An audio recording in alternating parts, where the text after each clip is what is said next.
عبداللہ ابن عمر روایت کرتے ہیں کہ نبی علیہ السلام نے فرمایا 2 عمل ایسے ہیں کہ جن کو کرنے والا جنت میں جائے گا، وہ کرنے آسان ہیں مگر کرنے والے تھوڑے ہیں۔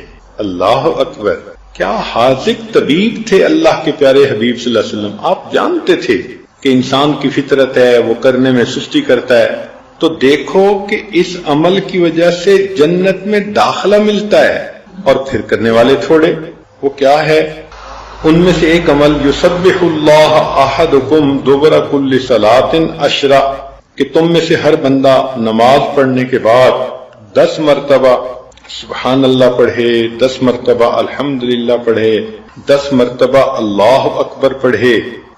تو اگر اس نے 30 مرتبہ یہ پڑھا تو 5 نمازوں میں 150 ہو گئے، اور فرمایا کہ ہر نیکی کے بدلے 10 نیکیاں، تو گویا 1500 نیکیاں مل گئیں۔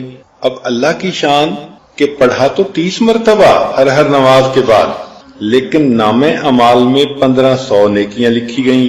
پھر نبی علیہ الصلوۃ والسلام نے فرمایا کہ اس کو اگر انسان اس طرح سے کرے گا تو اللہ رب العزت اس کو جنت میں داخل فرمائیں گے۔ قیل یا رسول اللہ، پوچھا گیا اے اللہ کے حبیب صلی اللہ علیہ وسلم، کیف لا یحصیھا، یہ عمل ہے تو چھوٹا سا، اس کو لوگ کیوں نہیں کریں گے؟ قال صلی اللہ علیہ وسلم، نبی علیہ السلام نے فرمایا کہ یاتی احدکم الشیطان وهو فی صلاتہ فیقول له اذکر کذا واذکر کذا ویاتیہ عند منامہ فینومہ، چنانچہ جب وہ نماز پڑھے گا تو شیطان آ کے کان میں پھونکے گا فلاں کام کرنا ہے، تو وہ اس کو پڑھے بغیر اٹھ جائے گا مصلی سے، اور جب نیند کا وقت آئے گا تو سونے سے پہلے اس کو پڑھنے کی بجائے اس کو نیند غالب کر دے گا۔ اس وجہ سے عمل تو یہ چھوٹا سا ہے اور جنت ملتی ہے مگر کرنے والے تھوڑے ہیں۔ اب دیکھیں نبی علیہ السلام کی بات 100% صحیح۔ ہم نمازیں تو پڑھتے ہیں مگر نماز کے بعد اذکار کوئی نہیں ہوتے الا ماشاء اللہ۔ خوش نصیب عورتیں ہوں گی جو تسبیحات فاطمہ ہی پڑھ لیتی ہوں، اور کئی تو آیت الکرسی بھی نہیں پڑھتی، حالانکہ اتنی اہمیت ہے اس کی۔ اور یہ باقی اذکار یہ تو ذہن میں خیال ہی نہیں جاتا۔ تو ذرا نماز کا سلام پھیرا اور شیطان نے خیال ڈالا میرا فلاں کام رہ گیا فلاں، بھائی جہاں 10 منٹ نماز میں لگے تو 5 منٹ اور صحیح۔ تو تسلی کے ساتھ نماز کے بعد کے ان اذکار کو کرنا چاہیے، کیونکہ انسان کی طاقت کا ظہور اس کے ہاتھ سے کیا جاتا ہے، لہذا اللہ رب العزت نے بندے سے ہاتھ اٹھوائے، اے میرے بندے تیری طاقت میرے سامنے کوئی حیثیت نہیں رکھتی، تو میرے سامنے ایک بے کس اور بے بس بندہ ہے، لہذا اپنی بے کسی کے ہاتھوں کو اوپر کھڑا کر دو۔ تو انسان بے کسی کے ہاتھ کھڑا کر رہا ہوتا ہے، اللہ میری طاقت میری حیثیت تیرے سامنے کچھ، میں ہاتھ کھڑے کر رہا ہوں۔ ویسے بھی جو بندہ گرفتار ہوتا ہے نا تو اس سے ہاتھ اٹھوا دیتے ہیں، تو تکبیر کے وقت ہاتھ اٹھوا دیے، اللہ گناہوں کے ذریعے اب تک جو جنگ تھی وہ میں نے ختم کر دی، میں صلح کے ہاتھ اٹھا رہا ہوں، میں بے بسی کے ہاتھ اٹھا رہا ہوں، اے میں مالک میں تیری عظمتوں کا اقرار کرتے ہوئے اپنے ہاتھوں کو اوپر اٹھا رہا ہوں۔ تو ہاتھ اٹھانے کے اندر حکمتیں، شیخ الحدیث رحمۃ اللہ علیہ نے لکھا ہے کہ اوجز المسالک میں ہاتھ اٹھانے کی 10 حکمتیں لکھی گئی ہیں، ہاتھ اٹھانے کی 10 حکمتیں لکھی گئی ہیں۔ دیکھیں فقط انسان ہی نماز نہیں پڑھتا، ساری مخلوق نماز پڑھتی، مگر ہر مخلوق کی نماز جدا جدا۔ قرآن پاک میں اللہ تعالیٰ فرماتے ہیں کل قد علم صلاتہ وتسبیحہ، ہر چیز کو اپنی نماز کا اور اپنی تسبیح کا پتہ ہے۔ تو نماز کی نوعیت جدا لیکن ہر مخلوق نماز ادا کر رہی ہے۔ معارف القرآن میں لکھا ہے مفتی منشفی رحمۃ اللہ علیہ نے کہ اللہ رب العزت نے درختوں کو قیام کی حالت میں پیدا کیا۔ اللہ تعالیٰ نے درختوں کو کس حالت میں پیدا کیا؟ قیام کی حالت میں۔ اور چوپایوں کو اللہ تعالیٰ نے رکوع کی حالت میں پیدا کیا، اور کیڑوں کو اللہ تعالیٰ نے سجدے کی حالت میں پیدا کیا، اور پہاڑوں کو اللہ تعالیٰ نے قاعدہ التحیات کی شکل میں پیدا کیا۔ ساری مخلوق اللہ کی بندگی کر رہے ہیں، درخت بھی اس کی بندگی کر رہے ہیں، جانور بھی اس کی بندگی کر رہے ہیں، پہاڑ بھی بندگی کر رہے ہیں، سب اس کی بندگی میں لگے ہوئے ہیں، اس کی عبادت کر رہے ہیں، اور جو جس عبادت میں لگایا گیا ساری زندگی وہی رکن ادا کرتا رہتا ہے۔ اسی حدیث پاک میں آتا ہے کہ پھلدار اور سائے دار درخت کے نیچے تم پیشاب پخانہ نہ کرو۔ صحابہ نے پوچھا اللہ کے نبی اس میں کیا حکمت ہے؟ تو فرمایا کہ تم دیکھتے ہو کہ سورج کے ساتھ اس کا سایہ گھٹتا اور بڑھتا ہے۔ عرض کیا اللہ کے نبی جی ہاں۔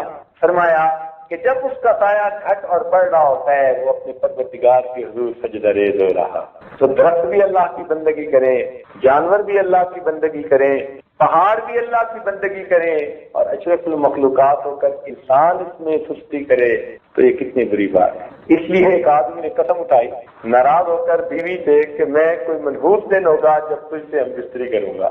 اب قسم تو اٹھا بیٹھا، پوری کیسے ہو؟ بڑے علماء سے مسئلہ پوچھا تو شیخ عبدالعزیز جرینی رحمۃ اللہ علیہ کے پاس آیا، انہوں نے پوچھا بتا کہ تو نے آج فجر کی نماز پڑھی؟ کہنے لگا نہیں پڑھی۔ کہنے لگے تیری زندگی کا منحوس دن ہے، اب جا کے توبہ کر لے، تو حامد نہیں بنے گا۔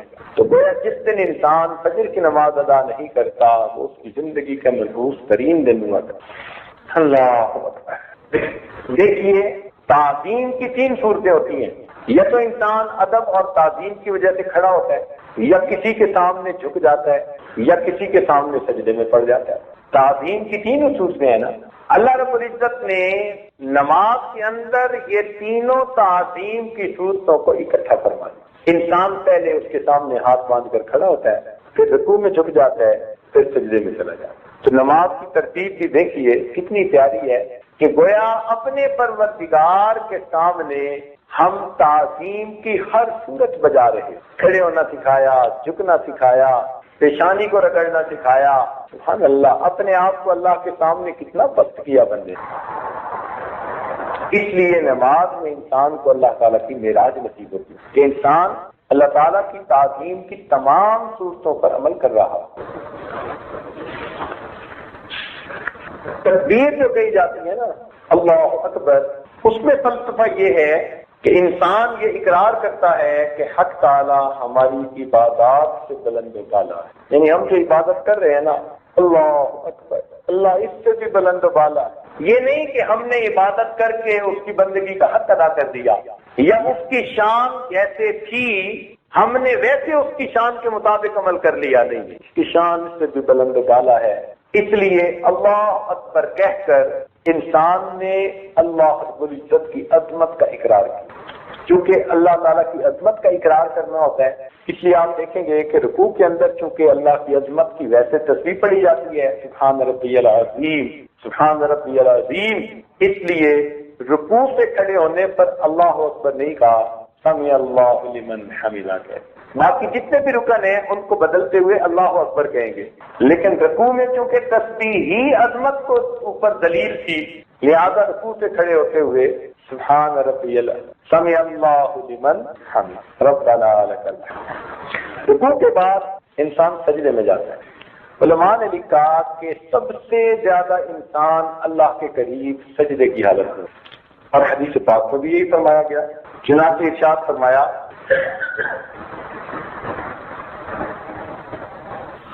کہ انسان اللہ رب العزت سے سب سے زیادہ قریب سجدے کی حالت میں ہوتا ہے، سجدے کی حالت میں اللہ کے سب سے زیادہ قریب۔ حکمت کیا ہے اب ذرا سمجھیے گا۔ شریعت کا ایک مسئلہ ہے، حضرات ذرا متوجہ ہوں، چند ایک حضرات شاید آج تھکاوٹ کی وجہ سے نیند آ رہی ہے تو انشاءاللہ یہ آج جلدی سمیٹے گا، کیونکہ متواتر کئی دنوں سے آپ حضرات ماشاءاللہ ایک چکی میں پس رہے ہیں۔ اسی کا نام مجاہدہ ہے، اور مجاہدے کے بعد مشاہدہ ہوتا ہے۔ انشاءاللہ ہمت سے کام لیں گے تو اللہ تعالیٰ آسانی فرما دیں گے۔ رگڑے تو لگتے ہی ہیں، جب کھرلی میں دیا سر تو پھر دھرلوں سے کیا ڈر، جب تک آپ بیٹھ ہی گئے انشاءاللہ آئندہ آپ لوگ دگنی تعداد میں بیٹھیں گے انشاءاللہ۔ بالکل پورا سال آپ ان مجالس کی لذت اپنے دلوں میں محسوس کرتے رہیں گے۔ یہ فیض کوئی معمولی چیز نہیں ہے، جی ہاں، روز روشن کی طرح نظر آتا ہے اس کا۔ شریعت کا یہ مسئلہ ہے کہ اگر انسان سجدہ کرے اور نیچے نرم جگہ ہونا تو اس کو چاہیے کہ وہ اپنے سر کو نیچے دبائے، اتنا دبائے کہ نیچے سے زمین کی سختی محسوس ہونے لگ جائے، یعنی اس سے نیچے سر نہ جا سکے، اتنا دبانا ضروری۔ اگر نہیں دبائے گا تو سجدہ ادا نہیں ہوگا۔ مثال کے طور پر گھاس اگی ہوئی ہے اور یہ آدمی سجدے میں گھاس کے اوپر سر رکھ کے سجدہ کر لے گا، اس کا سجدہ کوئی نہیں ہوگا۔ اس گھاس کو دبائے حتیٰ کہ نیچے سے زمین کی سختی محسوس ہونے لگ جائے۔ موٹا قالین ہے، اوپر سر رکھ دیا، سجدہ نہیں ہوا۔ دبانا ضروری حتیٰ کہ نیچے سے سختی محسوس ہو۔ فوم کسی نے نیچے بچھا دی، دبانا ضروری حتیٰ کہ نیچے سے سختی محسوس ہو۔ حکمت کیا تھی کہ سجدے میں انسان نے اپنے آپ کو اتنا جھکایا حتیٰ کہ نیچے سے زمین کی سختی محسوس ہوئی اور پتہ چل گیا کہ بندہ اپنے آپ کو اس سے نیچے جھکا نہیں سکتا، لہذا اس نے اپنے آپ کو جھکانے کی انتہا کر دی، پروردگار نے اس کو اٹھانے کی انتہا۔ میرے بندے تو نے اتنا جھکایا جتنا تو جھکا سکتا تھا، اب میں تجھے اٹھاتا ہوں جتنا میں اٹھاتا ہوں۔ اس لیے فرمایا الصلاۃ معراج المومن، نماز مومن راج۔ دو سجدے کیوں؟ ایک قیام، ایک رکوع، ایک سجدہ ہوتا تو سمجھ میں آنے والی بات تھی، لیکن قیام بھی ایک رکعت میں، رکوع بھی ایک، قوما بھی ایک، لیکن سجدے دو۔ حکمت یہ تھی کہ ہو سکتا ہے ایک سجدہ کرنے کے بعد انسان کے نفس کے اندر جب پیدا ہوتا کہ میں نے اللہ تعالیٰ کی عبادت کر لی جیسے کرنی چاہیے تھی، حق ادا کر دیا، پروردگار نے اس عجب کو توڑنے کے لیے دوسرا سجدہ پھر کروا دیا کہ تو نے جو سر کو جھکایا ہے نا، تو یہ نہ سمجھ ایک دفعہ جھک کے بات ختم ہو گئی، تجھے ہم ایک دفعہ اور جھکا دیتے۔ تو نے بار بار جھکنا ہے اس جگہ پر، تو نے زندگی گزارنی ہے جھکتے ہوئے۔ اور بعض حضرات نے فرمایا کہ چونکہ سجدے میں انسان محبوب کے قدموں پہ سر رکھ دیتا ہے، الساجد یسجد علی قدمی اللہ، سجدہ کرنے والا اللہ رب العزت کے قدموں پہ سر رکھ دیتا۔ چنانچہ مفتی محمد حسن گنگوئی رحمۃ اللہ علیہ کے حالات زندگی میں ہے، لمبا سجدہ کرتے تھے، لمبا سجدہ کرتے۔ تو کسی نے پوچھا کہ جی آپ اتنا لمبا سجدہ کیوں کرتے ہیں؟ تو انہوں نے فرمایا تھا کہ سجدے میں مجھے یوں محسوس ہوتا ہے کہ جیسے اللہ رب العزت کے قدموں پہ میں نے سر رکھ دیا، سر اٹھانے کو دل نہیں کرتا۔ اپنی اپنی کیفیتیں ہوتی۔ حضرت مولانا فضل الرحمان گنج مراد آبادی رحمۃ اللہ علیہ، محبت کی بات ہے نا، پریم پیالہ پی۔ ایک مرتبہ حضرت اکبر ثانوی رحمۃ اللہ ملنے کے لیے گئے تو یہ طالب علم تھے، بالکل اٹھتی جوانی تھی، اور حضرت اس وقت ماشاء اللہ بلندیوں پر تھے۔ تو حضرت نے بلایا اور فرمایا اشرف علی جب میں سجدہ کرتا ہوں مجھے یوں محسوس ہوتا ہے جیسے کہ پروردگار نے میرے رخسار کا بوسہ لیا۔ جب میں سجدہ کرتا ہوں مجھے یوں محسوس ہوتا ہے جیسے کہ پروردگار نے میرے رخسار کا بوسہ لیا۔ ایسے سجدوں میں ان کو پھر کیا مزہ آتا ہو۔ اسی لیے بعض بزرگ فرماتے تھے آج قیام کی رات اور ساری رات قیام کرتے، آج سجدے کی رات سجدے میں گزارتے، آج رکوع کی رات رکوع میں گزارتے، ایک آیت پڑھ کر رکوع جو ہے۔ اچھا ایک تجربہ بھی عرض کرتا چلوں، بعض بزرگوں کا معمول ساجد نے پڑھا اور پھر اس کو اپنا کے دیکھا کہ جس آدمی کو علم کے بارے میں شرح صدر نہ ہو رہا ہو نا، یعنی وہ پڑھتا ہو بھول جاتا ہو، یاد رکھنا مشکل ہو جاتا ہو، علم کے ساتھ مناسبت نہ پیدا ہو رہی ہو، کئی تو طلباء ہوتے ہیں نا بیچارے محنت تو کرتے ہیں مگر اس کا نتیجہ کوئی نہیں نکلتا۔ حضرت عبداللہ ابن عباس لانوں نے ایک مرتبہ، بلکہ عبداللہ ابن مسعود لانوں نے ایک مرتبہ پوری رات یہ آیت پڑھ کر گزاری، اور رب زدنی علما، اسی آیت کو پوری رات گزارتے رہے۔ تو یہ عمل ان کا تھا، لیکن ہم نے یہ تجربہ کیا کہ اگر طالب علم کبھی رات کو تہجد پڑھے اور اس سے آگے پیچھے کی چند آیتیں آتی ہوں کہ مسنون کی رات ہو سکے نماز کے اندر، اور پھر اس آیت کو بار بار پڑھتا رہے جتنا طبیعت چاہے، تعداد کا تعین جتنا طبیعت چاہے، تو اگر وہ اس طرح چند دن تہجد میں اس آیت کا بار بار ورد کرے گا، اللہ کی برکت سے اس کو شرح صدر ادا کرتا ہے، علم کے لیے سینہ کھل جائے۔ اور ایک عمل اور بھی ہے، کسی بزرگ نے اس عاجز کو اس کی اجازت دی تھی اور آج آپ لوگوں کو اس کی اجازت دے دیتے ہیں اس عمل کی، فائدہ اٹھائیں، اللہ کی مخلوق کو فائدہ ہوگا، ہم کون سا دم درود والے ہیں۔ دو عمل، ایک عمل تو یہ کہ اگر حافظہ اچھا نہ ہو، جو آج کل اکثر بچے بچیوں کو یہ مشکل پیش آتی ہے، تو وہ خود یا ماں باپ روزانہ ہر نماز کے بعد سورہ الم نشرح لک صدرک یہ پڑھ کر ان کے سینے پہ پھونک دیا کریں۔ اگر بڑے ہوں سمجھدار ہوں تو جب بھی پڑھنے بیٹھیں پیپر دینے بیٹھیں، پڑھنے بیٹھیں، لیکچر سننے بیٹھیں، استاد کا درس سننے بیٹھیں تو یہ سورت پڑھ کے سینے پہ پھونک دیں۔ جو آدمی اس کو اپنا معمول بنا لے گا اللہ تعالیٰ اس کے حافظ کو کبھی فرما دے۔ اس عاجز نے اس عمل کو ہزاروں دوستوں پر آزمایا، ہزاروں دوستوں پر آزمایا۔ لوگوں نے یہاں تک بتایا کہ ایک آدمی 1 سال میٹرک میں فیل ہو گیا، پھر اس نے یہ عمل کسی محفل میں سنا اور اس نے باقاعدہ کرنا شروع کر دیا، اگلے سال پورے اسکول میں فرق آ گیا۔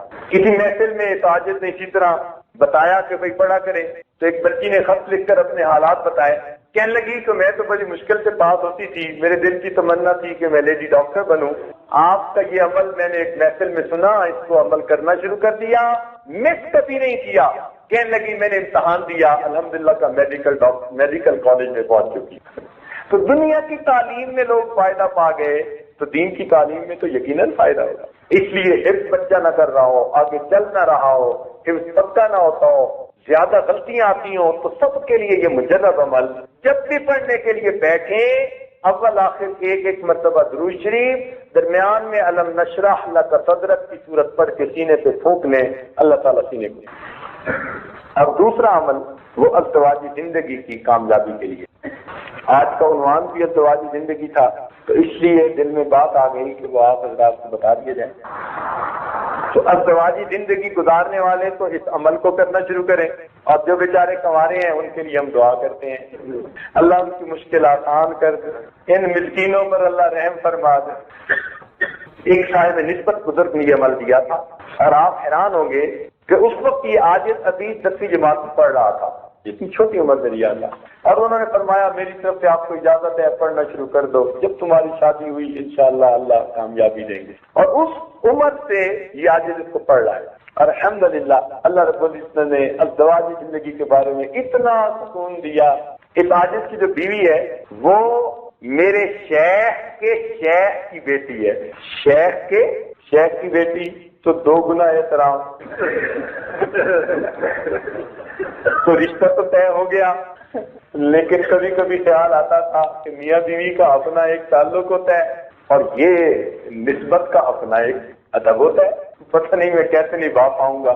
الحمدللہ اللہ رب العزت نے میرے لیے مشکل آسان کر دی۔ شادی کے اگلے دن ہی فجر کی نماز کے بعد جب ناشتے کے لیے آئے، اہلیہ نے کہا ناشتہ بعد میں کریں گے، پہلے آپ مجھے بیعت فرما لیں۔ اب الحمدللہ وہ میری بیوی بھی ہے اور میری مریدنی بھی ہے۔ اب جب بیوی مریدنی ہو تو کتنا مزہ آتا ہے۔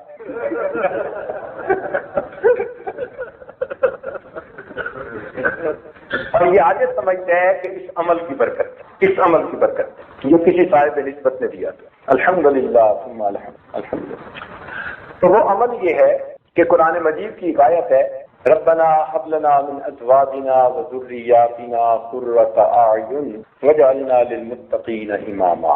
اس آیت کو یاد کر لیجئے، جن کو یاد ہے سبحان اللہ، جن کو نہیں یاد وہ اس کو یاد کر لیں، اور یاد کرنے کے بعد معمول یہ ہے جس کی اجازت اس عاجز کی طرف سے آپ سب کو ہے کہ آپ خود کر سکتے ہیں، خود کریں گے تو آپ کو فائدہ ہوگا، لیکن آگے بتانے کے لیے صاحب نسبت کا ہونا ضروری۔ ہر بندہ آگے اجازت نہیں دے سکتا، بات سمجھ رہے ہیں نا؟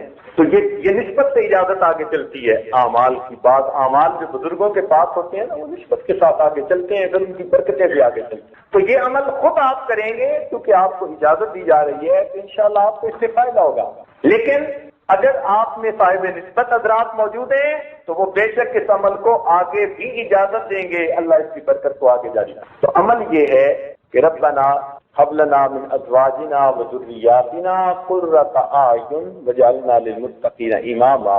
اس دعا کو یاد کر لیں اور ہر نماز میں فرض ہو، سنت ہو، واجب ہو، نفل ہو، کوئی ہو، جب آخری التحیات پڑھیں تو یوم یقوم الحساب پڑھنے کے بعد پھر آپ قرآنی اس دعا کو پڑھیں اور اس کے بعد سلام پڑھیں۔ بات سمجھ رہے ہیں؟ جب بھی نماز پڑھیں، نماز کی آخری التحیات میں، آخری قاعدہ، اس میں جب آپ ربنا آتنا پڑھیں یا رب اجعلنی جو بھی دعا پڑھتے ہیں آپ، جب وہ دعا پڑھ لیں تو اس کے بعد آپ اس دعا کو بھی پڑھیں اور پڑھنے کے بعد سلام پھیریں۔ اللہ تعالیٰ آپ کی ازدواجی زندگی کی خوشیاں آپ کو اپنی آنکھوں سے دیکھنے کی توفیق عطا فرمائے۔ انڈر لائنگ آئیڈیا یہ ہے کہ اللہ تعالیٰ اپنی رحمت سے نماز تو قبول فرما ہی لیتے ہیں، تو جب وہ نماز کو قبول فرمائیں گے تو یہ کیسے ممکن ہے کہ نماز کے اندر مانگی ہوئی دعا قبول نہ ہو؟ تو جب نماز قبول ہوگی تو اس کے اندر مانگی ہوئی دعا بھی قبول ہوگی۔ اور الحمدللہ کہ ہمارے بہت پریشان حال دوستوں نے اس عمل کو اپنایا، اللہ نے گھر کے حالات کو ٹھیک کیا۔ ابھی دن میں بات آ رہی ہے کہ کاش آج ازدواجی زندگی کے عنوان کے وقت اگر یہ بات اس وقت دل میں آ جاتی تو عورتوں کو بھی اجازت دے دیتے تو وہ بھی اس عمل کو پڑھتی، پتہ نہیں اللہ تعالیٰ کس کس پریشان حال عورت کی زندگی کو خوشیوں میں تبدیل فرما دیتے۔ تو بہرحال ازدواجی زندگی کے لیے یہ ایک عمل خود تجربے سے ہم نے آزمایا بھی صحیح اور اپنے سینکڑوں ہزاروں دوستوں کو بتایا، الحمدللہ اس کی برکتیں دیکھیں۔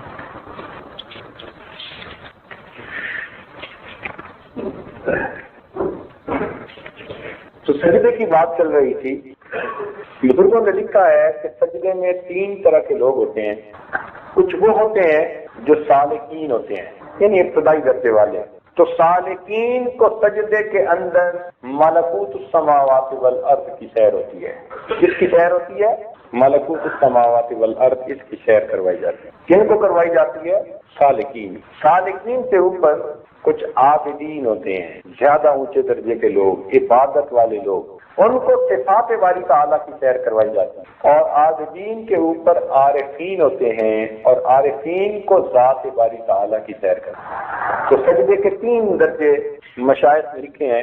اب جس کو تینوں میں سے کچھ بھی نصیب نہ ہو تو وہ سمجھ لے کہ اب میری نماز ہی نہیں بنی، مجھے اس کو بنانے کی ضرورت ہے۔ چنانچہ فرمایا اقرب ما یکون العبد من اللہ تعالی ان یکون ساجدا، کہ انسان اپنے رب کے سب سے زیادہ قریب اس وقت ہوتا ہے جب کہ وہ اللہ تعالیٰ کو سجدہ کر رہا ہو۔ سجدے کی اپنی ایک لذت ہے، سبحان اللہ۔ ایک بات درمیان میں ذہن میں آ گئی، آپ کو بتاتا چلوں۔ ہمارے قریب میں ایک عالم ہے مولانا محمد اکرم، ان کا نام، ختم نبوت کے بڑے مبلغ ہیں، اور اللہ نے ان کو بیان کا ایسا ملکہ دیا ہے، سبحان اللہ، ختم نبوت کے عنوان پہ بولتے ہیں تو حق ادا کر دیتے، دل خوش ہو جاتا ہے۔ یہ واقعہ خود انہوں نے سنایا ہمارے استادوں کو، چونکہ ہمارے استاد کے وہ ہم جماعت تھے، اور استادوں نے اس حدیث کو سنایا۔ وہ کہتے ہیں کہ میں ایک مرتبہ اپنے شیخ کی خدمت میں گیا ملاقات کے لیے، تو حضرت نے مجھے فرمایا کہ بھائی مولانا بہت مصروف رہتے ہیں، 3 دن ہمارے پاس بھی گزار جاؤ، 3 دن ہمارے پاس بھی گزار جاؤ۔ فرمانے لگے کہ میری طبیعت کا تقاضا تو یہ تھا کہ واپس جاؤں، لیکن پھر دل میں سوچا کہ شیخ فرما رہے ہیں کہ میرے پاس رہو تو چلو میں قربانی دیتا ہوں۔ فرماتے ہیں میں نے شیخ کی بات کو مان لیا، 3 دن ان کے نظر کے سامنے ان کی خانقاہ میں رہا۔ اس کا نتیجہ یہ نکلا، اس کے بعد متواتر 3 سال میری کبھی نماز تہجد کی نماز قضا نہ۔ 3 دن شیخ کے کہنے پر ان کی خانقاہ میں رہے، اور برکت کیا تھی کہ اس کے بعد متواتر 3 سال تک ایک دن بھی میری تہجد کی نماز قضا نہ۔ یہ برکتیں ملتی ہیں، اللہ والوں کی صحبت سے یہ سعادتیں ملتی ہیں، اللہ کے ہاں قبولیت مل جاتی ہے، سبحان اللہ۔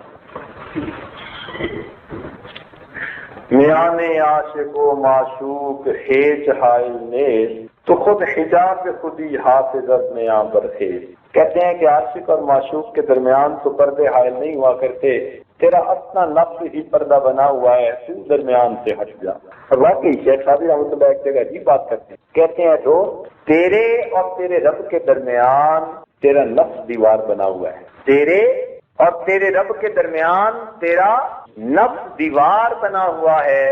اور پھر آگے لکھتے ہیں کہ یہ دیوار 6 فٹ کی ہے، اتنی اونچی نہیں، ہمت کر کے اس کو پھیلائیں گا۔ یہ 6 فٹ کی دیوار ہے نا، اس سے اونچی تو نہیں نہ ہو سکتی۔ تو پھر آگے فرماتے ہیں کہ یہ دیوار اتنی اونچی نہیں، 6 فٹ کی ہے، ہمت کر کے اس کو پھیلائیں گا۔ اور واقعی ہم سے ساری عمر یہ 6 فٹ کی دیوار نہیں پھیلائیں گی۔ اس لیے بھائی گستامی رحمۃ اللہ فرماتے تھے کہ جنت 2 قدم ہے۔ کئی محفلوں میں کہتے ہیں جنت 2 قدم ہے، جنت 2 قدم ہے۔ تو کسی نے پوچھا کہ حضرت کیا مطلب جنت 2 قدم ہے؟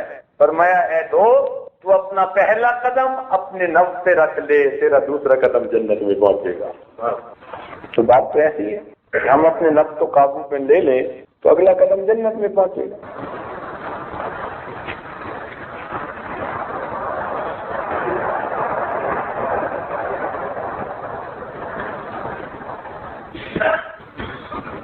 چنانچہ ابن قیم رحمۃ اللہ علیہ نے لکھا ہے کہ نمازی 5 طرح کے ہوتے ہیں، نمازی 5 طرح کے ہوتے ہیں۔ ایک ہوتے ہیں متحاون بالصلاۃ، نماز میں سستی کرنے والے،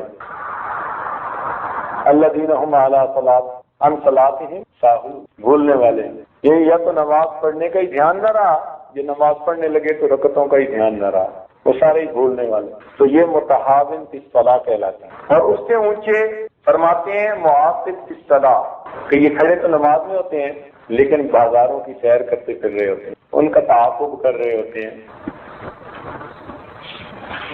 اور تیسرا فرماتے ہیں معفون عنہ، یعنی وہ لوگ کہ جن کو اللہ تعالیٰ معاف فرما دیں گے، یہ وہ ہیں کہ جن کو نماز میں باہر کے خیال تو آتے ہیں لیکن وہ خیال کو جھٹک دیتے ہیں، خیال میں گم ہونے کی بجائے نماز کی طرف دھیان رکھتے ہیں، یہ معفون عنہ ہیں، یعنی اللہ تعالیٰ اس درجے کے بندے کو معاف کر دے گا اور اس کی نماز کو قبول، لیکن پہلے 2 درجے کی جو نمازیں ہیں فرماتے ہیں کہ ان کے بارے میں خطرہ ہے کہ نماز میں سستی اتنی کہ رکعتیں بھولے یا کھڑا یہاں ہو اور پہنچا ہوا کہیں اور ہو۔ پھر فرماتے ہیں اس سے اوپر مفلحین کی نماز ہوتی ہے، یہ وہ لوگ ہیں کہ جو مخلوق سے کٹ کے اللہ تعالیٰ کی یاد میں ڈوب جاتے ہیں، ان کے لیے اللہ کا فرمان ہے قد افلح المؤمنون الذین هم فی صلاتهم خاشعون۔ اور 5واں درجہ فرماتے ہیں مقربین کی نماز، فرماتے ہیں کہ یہ وہ ہوتے ہیں جن کے لیے نماز قرۃ عین فی الصلاۃ بن جاتی ہے، یعنی نماز کی آنکھوں کی ٹھنڈک بن جاتی ہے۔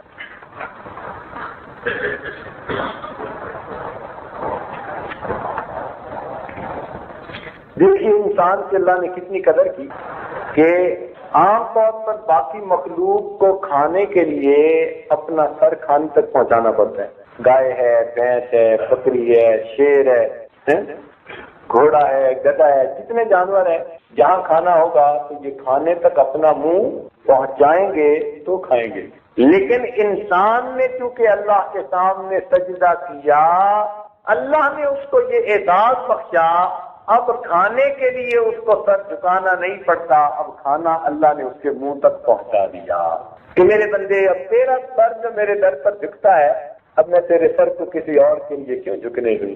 اگر کھانے کے لیے سر جھکانا پڑتا تو لوگ کہتے جی یہ بھی تو شرک ہو رہا ہے نا، اللہ نے پتہ ہی کاٹ دیا، فرمایا تو میرے در پہ جھکنے والا ہے، میں اور کسی کام کے لیے تجھے جھکنا ہی نہیں دوں گا۔ تو اس لیے انسان کھانے کو منہ تک لاتا ہے اور کھانا کھا لیتا ہے، یہ سجدے کی برکت ہے، ورنہ اگر مرغ کی طرح ہر دانے کے لیے بندے کو سر جھکانا پڑتا تو بندے کا کیا حال ہوتا۔ اس لیے بزرگوں نے کافی تفصیل لکھی ہے کہ 2 سجدے کیوں کیے۔ بعض نے کہا کہ فرشتوں نے 2 سجدے کیے کہ جب آدم علیہ السلام کو سجدہ کرنے کا حکم ہوا تو انہوں نے ایک سجدہ کیا، جب سجدہ کر کے اٹھے اور انہوں نے دیکھا کہ شیطان نے سجدہ نہیں کیا اور اس پر اللہ کا غضب ہوا تو وہ شکرانے کے طور پر دوبارہ سجدے میں چلے گئے کہ شکر ہے ہم نے پہلے سجدہ کیا تھا، لہذا فرشتوں نے بھی 2 سجدے کیے، اللہ نے مومن کی نماز میں 2 سجدے رکھے۔ بعض علماء نے لکھا کہ نبی علیہ السلام نے جبریل علیہ السلام کے پیچھے جب پہلی مرتبہ نماز پڑھی تو جبریل علیہ السلام نے ذرا لمبا سجدہ کیا، محبوب نے ایک سجدے کے بعد سر اٹھایا کہ شاید اب تو ختم ہو گیا ہو، تو دیکھا کہ سجدے میں ہے، پھر سجدے میں سر رکھ لیا۔ کیونکہ محبوب نے 2 مرتبہ سجدہ کیا اس لیے اللہ تعالیٰ نے ہر رکعت میں 2 مرتبہ سجدے کا حکم عطا فرمایا۔ آپ فرماتے ہیں کہ سجدہ سب سے زیادہ محبوب ہے اللہ تعالیٰ کو، اس لیے اللہ تعالیٰ مومن کو اس حالت میں بار بار دیکھنا چاہتے ہیں، اس لیے 2 مرتبہ ایک رکعت میں سجدے کا حکم دیا۔ کل ہماری انشاءاللہ ایک مختصر سی محفل رہے گی کسی وقت جس میں حضوری حاصل کرنے کے طریقے، چھوٹا سا عنوان ہوگا کہ اس کے کتنے طریقے ہیں، انشاءاللہ اس بارے میں عرض کر دیا جائے گا۔ تاہم یہ ذہن میں رکھیے کہ انسان نماز میں اللہ رب العزت کی عظمت کو تسلیم کرتا ہے، اس لیے ہر رکن کے بدلتے ہوئے اللہ اکبر کہا جاتا ہے۔ یہاں سوال پیدا ہوتا ہے کہ اللہ اکبر کیوں، سبحان اللہ کیوں نہیں کہتے؟ ہر رکن کو بدلتے ہوئے اللہ اکبر اللہ اکبر اللہ اکبر اللہ اکبر، تو اس کے پیچھے حکمت ہے۔ کیا حکمت ہے؟ ذرا جاگیے چند منٹ کے لیے تاکہ پھر دعا کریں، نہیں جاگیں گے تو پھر دعا نہیں کریں گے ہم۔ اب ذرا جاگ کے سنیے چند منٹ کہ یہ جو ہر رکن کی تبدیلی پر اللہ اکبر تکبیری کو رکھا گیا، اس میں بھی حکمت ہے۔ تو بتا سکتے ہیں کہ کیوں رکھا گیا؟ موٹی سی بات ہے کہ اللہ اکبر اس لیے بار بار کہلوایا گیا کہ اصل میں پوری نماز کا مقصود ہی اللہ کی عظمت اور بڑائی کو بیان ہے۔ پوری نماز کا مقصود کیا ہے؟ اللہ تعالیٰ کی عظمت کو بیان، اللہ تعالیٰ کے سامنے اپنے آپ کو جھکانا اور اللہ کی عظمت اور کبریائی کو سامنے رکھنا۔ تو نماز کا اصل مقصود کیا ہے؟ اللہ رب العزت کی عظمت اور کبریائی کا اقرار کرنا، اپنی پستی کا اقرار کرنا، اللہ رب العزت کی عظمت کا اقرار کرنا۔ اللہ رب العزت کتنے عظیم ہیں، سبحان اللہ۔ چنانچہ ہمارے بزرگوں میں کسی ایک کی یہ عبارت ہے، شرف الدین یحییٰ مریری رحمۃ اللہ علیہ کی، انہوں نے اللہ کی عظمت کے بارے میں کیا لکھا، پڑھ کے وجد آتا ہے، آپ حضرات ذرا سنیے تو آپ کو پتہ چل جائے کہ جب نماز میں انسان اللہ اکبر کہہ رہا ہوتا ہے تو اس وقت اس کی کیفیت کیا ہونی چاہیے۔ یہ مضمون مستحضر ہو طبیعت کے اوپر، سننے کے لیے تیار ہے؟ سب حضرات ذرا اونچا بولیں تاکہ جاگ جائیں۔ تیار ہے نا؟ ہاں جی۔ فرماتے ہیں کہ اللہ اکبر کا ایک مطلب تو یہ ہے کہ اللہ تعالیٰ سب سے بڑا، اور ایک مطلب یہ کہ بڑائی صرف اللہ کے لیے ہے۔ تو ایک مطلب تو یہ کہ اللہ سب سے بڑا، اور بھی بڑے ہیں مگر سب سے بڑا اللہ، باتیں نہیں، یہ دل میں نہ رکھو کہ اور بھی بڑے ہیں مگر اللہ سب سے بڑا ہے، نہیں۔ وہ فرماتے ہیں بڑائی ہے ہی کس کے لیے؟ تو دیکھو اللہ اکبر کے معنی میں بھی ہمیں سیکھنے کی ضرورت ہے، ورنہ اب تک تو ہم یہی معنی سوچتے رہے نا جی، اللہ اکبر اللہ سب سے بڑا ہے۔ تو اللہ سب سے بڑا ہے تو کیا مطلب کہ ہم اوروں کو بھی بڑا سمجھتے رہے، اللہ کو سب سے بڑا سمجھا؟ یہ بھی غلطی۔ یہاں تک تو نماز سیکھنی پڑتی ہے۔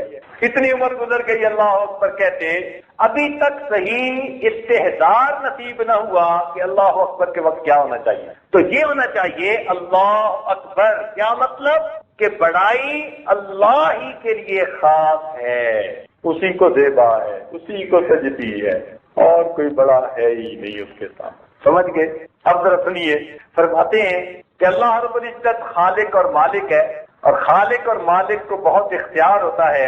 اللہ تعالیٰ کو بے علت لطف و قہر کا اختیار ہے، لا یسأل عما یفعل وهم یسألون، چاہے تو خاک سے افلاک تک پہنچائے اور چاہے تو افلاک سے خاک پر لائے۔ فضیل بن عیاض کو راہبنوں کے گھروں سے چنا، ولیوں کا سردار بنا دیا۔ بلم باور کو 400 سال کی حبابت کے باوجود ولیوں کے گھروں سے نکال دیا۔ وہ خالد ابن ولید کو بت پرستی سے نکال کر موحد بنا دیتے ہیں، اور طاؤس الملائکہ عزازیل کو 7000 سال کی عبادت کے باوجود پٹک کے رکھ دیتے ہیں۔ وہ چاہیں تو سلمان فارسی کو بتخانہ سے نکال کر صحابیت کی معراج عطا فرمائے، اور چاہے تو عبداللہ ابن ابی کو مسجد میں رکھ کر ذلیل بنائے۔ وہ چاہے تو شقی کے دامن کے نیچے سے نبی کو پالے، اور چاہے تو نبی کے دامن کے نیچے شقی کو پیدا کر دے، چاہے تو کتے کو ولیوں کی صفت میں داخل کر دے، اور چاہے تو ولی کو کتوں کی مانند بنا دے۔ چشم عبرت کھولو، آدم علیہ السلام کی حضرت، ابراہیم خلیل اللہ کی بےکامی، نوح علیہ السلام کی فریاد، یعقوب علیہ السلام کی مصیبت، یوسف علیہ السلام کی بے بسی، زکریا علیہ السلام کے سر پر چلتا ہوا آرا، یحییٰ علیہ السلام کی گردن تلوار، اور سیدنا رسول اللہ صلی اللہ علیہ وسلم کا بےتاب ہو کر بار بار آسمان کی جانب دیکھنا، سب اللہ رب العزت کی کبریائی کے جلوے ہیں۔ خلیل علیہ السلام کو آزر کے گھر سے نکلتا دیکھو تو یخرج الحی من المیت پڑھو، اور کنعان کو نوح علیہ السلام کے گھر سے نکلتا دیکھو تو یخرج المیت من الحی پڑھو۔ کبھی لطف بے علت جوش میں آتا ہے تو قلبہم باسط کہہ کر اس کا مرتبہ بڑھا دیتے ہیں، اور کبھی قہر بے علت جوش میں آتا ہے تو معلم الملکوت کا لباس اتار کر ان علیک لعنتی کا داغ پیشانی پہ لگا دیتے ہیں۔ اگر مہربانی کی نظر ڈالے تو سب عیب ہنر ہیں، لطف الہی کا جھونکا چلتا ہے تو مردود کو مقبول بنتے اور خاص کو کیمیا بنتے ہوئے دیر نہیں لگتی۔ یہ بات جہاں ڈرنے کی ہے وہاں امید افزا بھی ہے۔ معاملہ استحقاق پر ہوتا تو ہم کس گنتی میں نہ آتے۔ شکر ہے کہ علت کو درمیان سے اٹھا دیا۔ جہاں پاک لوگ امیدوار ہیں وہاں ہم جیسے ناپاک بھی امیدوار ہیں، اس لیے کہ اس کے ہاں قابلیت نہیں قبولیت کا معاملہ ہے۔ فرماتے ہیں کہ ہم جیسے ناپاک بھی امیدوار ہیں، کوئی کتنا ہی آلودہ کیوں نہ ہو، ساحران فرعون سے زیادہ آلودہ نہیں، نہ ہی اصحاب کہف کے کتے سے کیا گزرا ہے، نہ طور سینا کے پتھر سے زیادہ جامد ہے، نہ اس توان حنانہ سے زیادہ بے قیمت ہے۔ وہ تو حبشہ سے غلام کو پکڑ کر لاتے ہیں اور اسے بھی سعادت کا تاج پہنا